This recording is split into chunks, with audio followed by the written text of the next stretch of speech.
ఇక్కడ ఏమైతే తయారవుతాయో అవన్నీ కూడా మాకు చూపిస్తుంటారు. సో ఈ రోజు ఏం చూపించబోతున్నారు? ఈ రోజు మీకు చూపిస్తుంది టేబుల్స్ అండి. ఓకే. జనరల్ గా టేబుల్స్ మనకి మీరు బయట చూసినవన్నీ స్క్వేర్ షేప్ లో ఉంటాయి. అవునవును. సో స్క్వేర్ మనం ఏం చేసామంటే దీంట్లో రౌండ్ ఎడ్జెస్ ఇచ్చామన్నమాట, కొంచెం డిజైన్ కోసము. ఇది ఒక ఫ్రాంచైజీ వాళ్ళు మాకు ఇచ్చారనమాట. ఇది వాళ్ళ మొత్తం కొత్త ఫ్రాంచైజీ పెడుతున్నారు. వాళ్ళ హోటల్ సెటప్ మొత్తం మాకే ఇచ్చారు.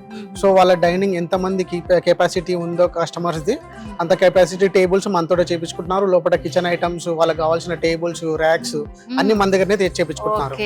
సో ఒక పెద్ద హోటల్ వాళ్ళు ఆర్డర్ ఇచ్చారనమాట, వాళ్ళకి నచ్చినట్టు కస్టమైజేషన్ చేయించుకున్నారు. రాగానే చూసాం మేము. సో ఇవి లుక్ కూడా చాలా కొత్తగా ఉంది, చాలా బాగుంది, ఫినిషింగ్ కూడా చాలా నీట్ గా ఉందండి. సో ఇది మీకు ఎంత టైం పట్టిందండి చేయడానికి? ఇది మనకు చేయడానికి మొత్తం వాళ్ళు మనకు 20 టేబుల్స్ ఆర్డర్ ఇచ్చారండి. 20 టేబుల్స్ 20 టేబుల్స్ మనకి ఒక 1 వీక్ లో రెడీ అయిపోయినాయి. వావ్. సో ఇది ఇంకోసారి ప్రూవ్ అయింది. సో ఎంఎస్ అండ్ ఎస్ఎస్ మనకి కంటైనర్ హౌసెస్ కాదు, ఐటమ్స్ కూడా ఏవైనా సరే చాలా క్విక్ గా డెలివరీ అనేది ఉంటుంది అనమాట. 20 టేబుల్స్ మీరు 1 వీక్ లో రెడీ చేస్తారు.